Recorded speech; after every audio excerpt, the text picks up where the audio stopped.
Hey, friends. So, I'm coming to you with a life update.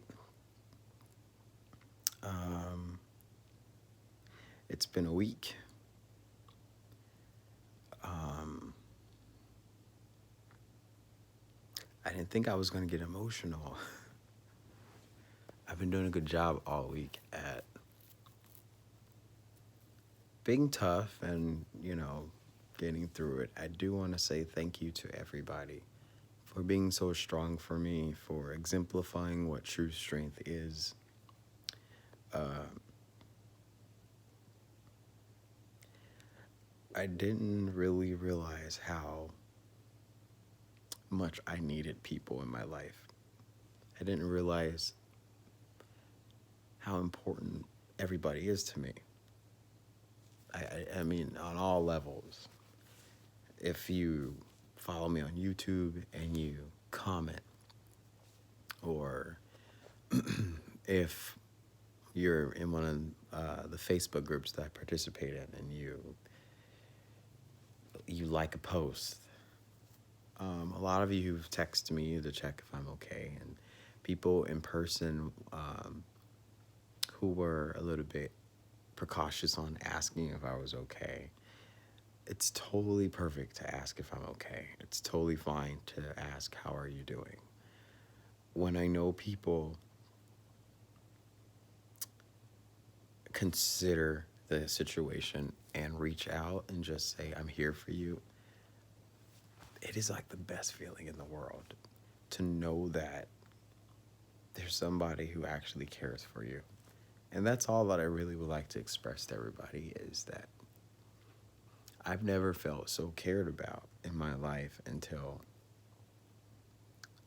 realizing that through this grieving process, people are willing to trade positions. Instead of me being the person always bringing everyone to a positive, well, I try to. I try my hardest. And when I talk to my new psychiatrist, which I'm going to call him my therapist, because what he said to me today in just 1 hour really helped me find out the epicenter of my problem, my issue, the thing that I've been dealing with my whole lifetime. And I didn't realize, I knew something was going on. I just did not know what. And I'm very appreciative of him because I knew I was suffering. I knew I had a lot of physical abuse and trauma growing up. And I was assaulted sexually at 17 years old by a stranger. And those two things, childhood physical abuse, teenage sexual abuse, and then as a health and fitness professional, being criticized on a weekly basis about whatever it is that people who just can't walk into a activity and enjoy it. All those things in conglomerate, the foundation of it is I'm already fragile. I'm just a boiling pot ready to explode, is what my therapist said. And I really didn't know. I'm like, well, what do I do? How do I fix it? Like, where do I start? It's been 2 years that I've been trying to get this conversation across to someone professional. He was shocked that it took 2 years. And the list of medications that I've been on that are irrelevant to post-traumatic stress disorder. So finally, I am clinically diagnosed with PTSD. It has followed me throughout my whole life. And it was so relieving to know, to hear it from a doctor to say you have stage 2 PTSD. It's chronic. And it doesn't even matter what the situation is for the rest of my life, I will always go back to the body shakes and feeling like someone's going to hurt me. It's scarred. It's permanent. It's in my it's in my DNA. I was able to go back and revisit losing my best friend, losing Monkey, and I never let it go. I never let him go. I never let his death um, bring me to complete tears on my face. But when my brother passed last week, it resurfaced getting over my best friend as well. Because in place of my brother was my best friend after my brother had moved out and grew up and got married. So there's an issue with people being close to me, and I push people away. And there are people that I let in, and I'm letting in all of their damage. And so why am I sharing this? Because I really want people who know me, who follow me, I really want you guys to evaluate your situation, your life cycles, your patterns, the things you accept, and the things that you should not be accepting. I wouldn't really like to say this, but I feel like it's appropriate to relieve this off my chest and say that 2019 was a dark year for me. People across the board were wondering what's going on with me. Everybody pretty much had their eyeballs up my armpit and up my booty, trying to figure out what's up, what's going on. I was just in a dark place all year. It started with losing a close, I don't even want to say client, but someone who participated in my class for a very long time. It started with death. And how could I,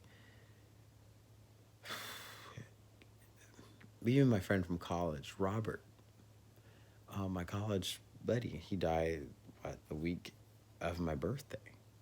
So death coming around all the time puts me in a dark place. And it's really hard to constantly show up in front of people and be like, hey, time to dance. And I've been the one who to take people out of their dark corners, and I'm the one who is, it's my job that I'm paid for to bring health and wellness to a community of people to enlighten themselves. But it turned into people come to dump all their issues on me.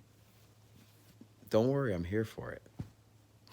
But in the process, now that I'm in their shoes, there's nobody to take care of them. There's nobody to be what I was. Like, that Aaron has been scarred.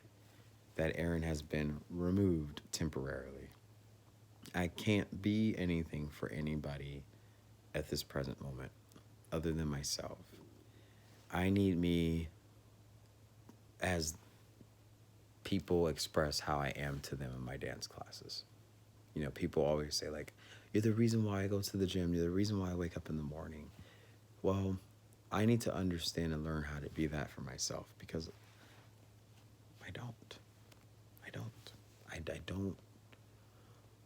I'm not in that positive state of mind where I wake up and I'm like, wow, I'm so filled with gratitude and love for myself. I guess I'm just not that person in general. Like, I just feel like there's always something to do. There is a job and mission while we're here. And if I'm going to spend time fathoming about my self-love, I'm wasting God's time. But I have been in a dark place. I've been meeting people that are pretty much not someone you want to take home to mom. And I've been falling in love with people who do not have the situation to accommodate a relationship. This is probably like the second or third time this year that I've said the L word to someone after they said it to me, and it's like I can feel it. I know what it feels like. I'm very certain, but it's just really difficult to explain. I still don't understand. I pray to my angels. I even ask God, why does the situation keep coming back where, you know, I don't want to be no homewrecker, but I don't know. I don't know. That's a to be continued situation. But going forward, I really want to thank everybody for just being strong, and this is really helping me because I want to cry so bad right now, and I'm trying to hold it back. Um, it's hard to it's hard to get out of bed every day. It's there. It's hard doing what I do on a daily basis. My body is tired and fatigued. Um, my immune system is fighting its immune disorder, which I received news 11 years ago from next week. I can't believe 11 years I've been fighting a disorder, and it all happened from a vaccination. um, I've been through a lot, and I think PTSD was the what I needed to hear to go, because y'all, like, professionals be having you, they have you thinking that you're crazy, that you're losing it. And when they don't want to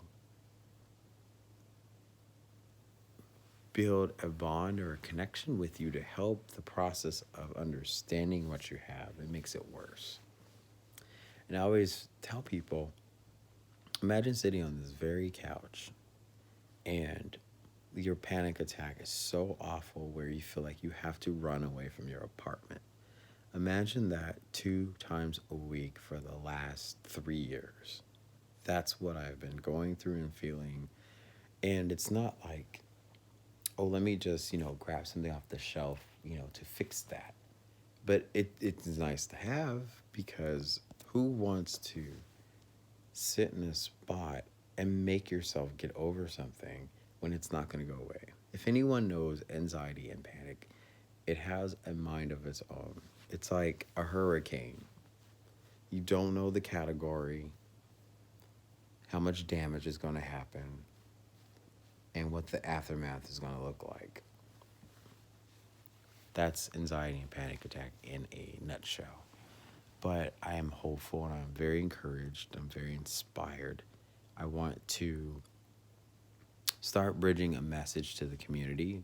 I want to partner with, or even just try to get the American Heart Association involved with, like a PSA. I want to take all of what I've been going through and turn it into something that's proactive and vocal. And I have to do it. I need to do something like that. I can't just sit around, let another year go by, doing classes all day and not taking my talent and wisdom to the next level. So you guys will be seeing me produce and doing a lot. I'm also going to be working another part-time job on top of the part-time and the full-time that I have, because I can't survive. I have no financial means of survival. And it's sad because I've worked so hard and I'm so tired, so exhausted, but I cannot afford not one more hour cut. I cannot afford one more dance class off the schedule. I have to now learn the cash register. I have to learn how to brew coffee and make food. That's all I'm saying. And I have to wake up at 6 a.m. tomorrow to be there at 7. And I am completely tired right now. But I'm hopeful I'll get through this. My brother did it. He worked at least 15 to 20 hours a day because his role was very important. So I look forward to the next chapter. I'm falling asleep right now. Thank you, everybody, again. That's all I wanted to say. I just give you guys a life update. And yeah, I'll talk about other stuff in the next video about how when you work hard and people like to borrow your philosophy and make money off of it. Oh, yes. It seems that I'm understanding a lot about keeping my mouth shut when I have an idea. And I also have a better perspective at what loyalty really means, what respect and integrity really means. And if I knew that somebody does what I do, or I know someone does Zumba class, or I know someone choreographs for children's programs, I have knowledge and philosophy to attribute my support and all the things that I want for that person to succeed. Unfortunately, I don't get that in return from all across the board. And that will be in the next video. And it sucks because it's always been when I'm in my grieving process, because I've had to witness 6 people die in the last 3 years. And every round of recovering from the news, here comes from stage left something political that makes me have to go home and stifle and react and get upset and get very vicious. And then I have to create a playlist and choreography to help me get over what I'm going through. But that's what we dancers do. That's what we choreographers do all the time. We come up with ideas and pieces to bring awareness to other people. That's all I'm going to say. Thank you guys. Have a good night. I'll talk to you later. Bye.